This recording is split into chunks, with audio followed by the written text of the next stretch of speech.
El 27 de febrero de 2025, la ciudad de Charleston les dio 48 horas a 132 familias para abandonar su hogar. El edificio tenía 19 plantas, llevaba casi medio siglo mirando al puerto, y los ingenieros acababan de decirle al ayuntamiento que los techos de concreto que sostenían sus pisos superiores ya no podían soportar el peso para el que fueron diseñados. La reparación costaría $151 millones.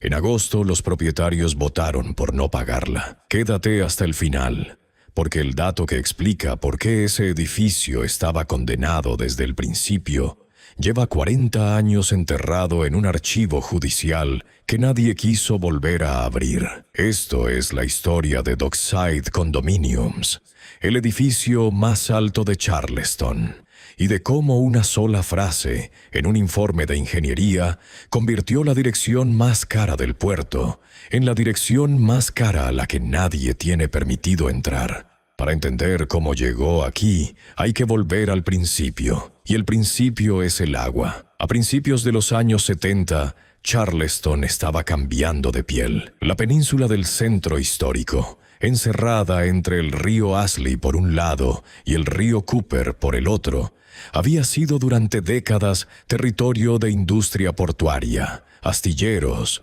trabajo sucio, pero una generación de promotores inmobiliarios miró ese frente de agua y vio otra cosa, una dirección. La familia Degen llevaba años construyendo y reparando barcos en el extremo oeste de Calhoun Street. En 1974, un tramo de su antiguo astillero, en el número 330 de Concord Street, empezó a prepararse para algo completamente distinto. Un proyecto de $12,5 millones. Una torre de condominios de lujo diseñada por un arquitecto de Columbia, financiada por un magnate de la construcción naval y un promotor local. 19 plantas, 60 metros de altura sobre el puerto de Charleston, más de 1,000 pilotes clavados 30 metros por debajo de la superficie, atravesando el barro y la arena del subsuelo de la península. Cuando terminó de construirse, en 1976, Dockside era el edificio más alto de Charleston. Sus 142 unidades se vendían en 26 plantas distintas y a 95 precios diferentes, desde $58,000 por un apartamento de 2 habitaciones hasta $150,000 por el penthouse. Se anunciaba como una fortaleza de lujo sobre el agua, con protecciones contra inundaciones y terremotos que superaban los estándares establecidos. Harold Simmons, uno de los promotores, se mudó él mismo a una de las primeras unidades. Durante casi 50 años, Dockside fue exactamente lo que prometía ser. Sobrevivió al huracán Hugo en 1989. Un ciclón de categoría 4 que arrancó techos por toda la ciudad y redibujó la línea de costa de Charleston para siempre. Los residentes de Dockside esperaron el paso del huracán 20 plantas por encima del puerto. El edificio aguantó. Aguantó después también, temporada tras temporada. La gente compraba apartamentos ahí pensando que era la última dirección que iban a necesitar en la vida. El tipo de edificio del que no imaginas que llegue a fallar antes que tú. Pero Dockside no había cumplido ni 10 años cuando apareció la primera señal. A mediados de los años 80, menos de una década después de su inauguración, los propietarios de las unidades demandaron a los constructores por $50 millones.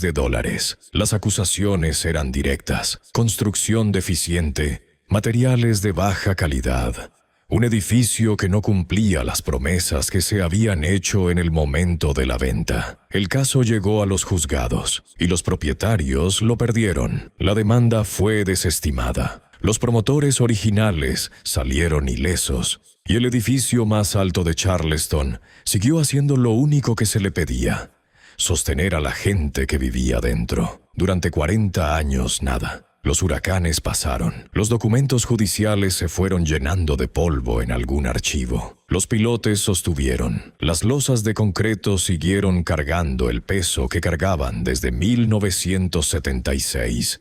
Esa demanda perdida y silenciada a mediados de los 80 se convirtió en el pecado original de Dockside. Cada dólar perdido en 2025, cada demanda presentada por residentes sin hogar, cada ventana vacía mirando al puerto, tiene su raíz en aquel caso que se presentó una vez, se perdió una vez y luego se olvidó. Hasta que 40 años después, los propietarios de Dockside contrataron a sus propios ingenieros. La empresa se llama Wis Janey Elsner, un nombre que no significa nada para la mayoría de la gente, pero que en los años anteriores se había vuelto silenciosamente conocido entre los propietarios de condominios a lo largo de toda la costa atlántica de Estados Unidos. En 2021, en la pequeña ciudad de Surfside, Florida, un edificio residencial de 12 plantas llamado Champlain Towers South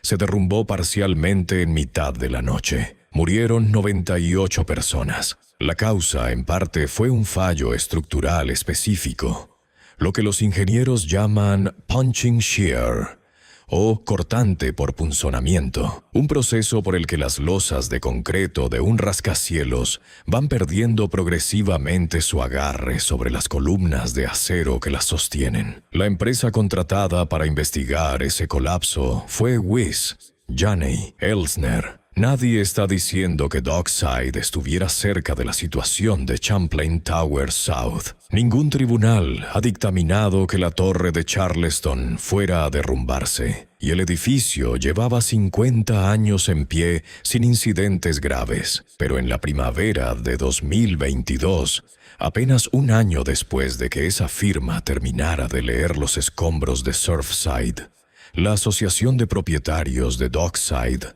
contrató a esa misma empresa para que mirara su propio edificio. El informe tardó casi 3 años. El 25 de febrero de 2025, en una carta dirigida al Consejo de Dockside, Wis Janey Elsner llegó a una sola conclusión: el margen de seguridad de las losas elevadas de concreto en 8 ubicaciones distintas dentro de la torre era inadecuado para resistir de forma segura el cortante por punzonamiento. Piénsalo así: una losa de concreto en un edificio de altura no es simplemente una plancha plana.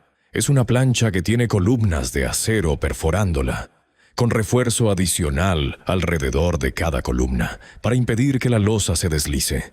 Imagina una sábana mojada colgada de un gancho de madera. La sábana aguanta,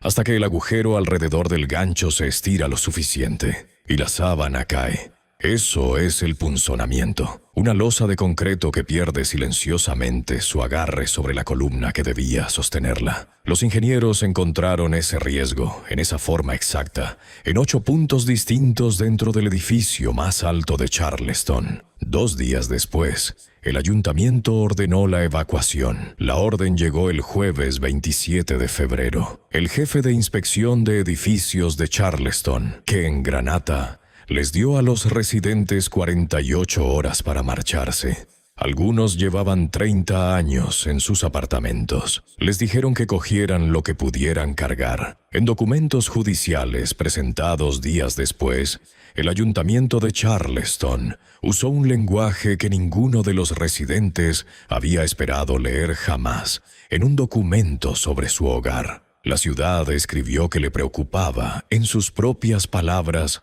la probabilidad de un fallo progresivo de Dockside Tower y el efecto pancake, en el que un piso colapsa sobre el piso de abajo, produciendo un fallo generalizado y catastrófico de la torre. Fallo progresivo, efecto pancake, las mismas palabras técnicas que se usaron para describir parcialmente lo que había pasado en Surfside, usadas aquí no como una predicción. El ayuntamiento dejó claro que no estaban diciendo que el edificio fuera a derrumbarse, sino como descripción del riesgo que el informe de ingeniería acababa de poner sobre la mesa. Las viviendas adosadas colindantes también fueron evacuadas poco después. En total, casi 200 personas recibieron la orden de abandonar sus hogares antes del domingo. Si este tipo de historias te parece tan perturbador como a mí, suscríbete. Subimos una cada semana.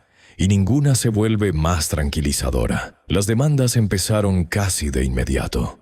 Los residentes de los adosados demandaron al ayuntamiento de Charleston, alegando que la orden de evacuación había sido emitida sin el debido proceso legal. Los propietarios de los condominios demandaron a los promotores del edificio medio siglo después de que la primera demanda fracasara, alegando fraude y negligencia.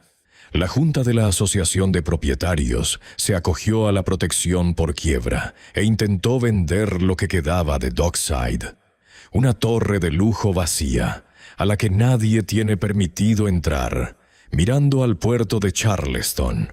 Durante 6 meses los residentes esperaron. Durante 6 meses los ingenieros, el ayuntamiento, los abogados y los propietarios intercambiaron informes, mociones y escritos judiciales. Y en agosto de 2025 los propietarios votaron. Votaron de forma abrumadora por no reparar el edificio. $151 millones divididos entre 142 unidades. Salía a más de $1 millón por propietario. Muchos de los residentes de Dockside eran jubilados que habían comprado sus apartamentos décadas atrás, cuando el edificio ya era una dirección veterana en el puerto. Muchos de ellos tenían todo su patrimonio atado a una unidad a la que ya no podían entrar.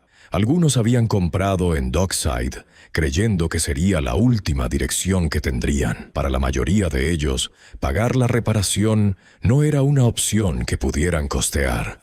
Así que votaron por soltarlo. Dockside Condominiums sigue en pie. 19 plantas de ventanas vacías mirando al puerto de Charleston. Las luces llevan apagadas desde febrero. Los abogados siguen discutiendo quién paga qué. Los propietarios siguen intentando vender apartamentos en un edificio al que nadie puede entrar. Los huracanes seguirán llegando. El puerto seguirá moviéndose. Las calles históricas detrás de Dockside seguirán llenándose de turistas. Los barcos seguirán remontando el río Cooper, tal como lo hacían cuando el astillero de los Detjen ocupaba el suelo donde hoy se levanta la torre. Y el edificio más alto de Charleston seguirá allí, callado, sin hacer nada, encima de todo. Hay un patrón en esta historia que va mucho más allá de un edificio en un puerto de Carolina del Sur. Hay miles de edificios construidos en los años 70 y los 80 a lo largo de toda la costa atlántica. Edificios que prometieron más de lo que entregaron, cuyas primeras advertencias se enterraron en demandas perdidas, y cuyos propietarios actuales cargan con deudas que contrajeron otras personas décadas antes. Las grietas en el concreto no aparecen de un día para otro. Llevan años formándose, en silencio, dentro de estructuras que desde fuera parecen perfectamente sólidas. El aviso más peligroso que puede recibir un edificio no siempre llega en forma de alerta meteorológica. A veces llegó hace 50 años. Quedó escrito en un plano de construcción que nadie examinó de cerca, y siguió ahí esperando, pacientemente, hasta que alguien con el instrumento adecuado se molestó por fin en mirar dentro. Hay más historias como esta, edificios que fallan, sistemas que encubren, decisiones que alguien tomó hace décadas y que otros pagan hoy. Si quieres verlas, suscríbete. Está todo aquí.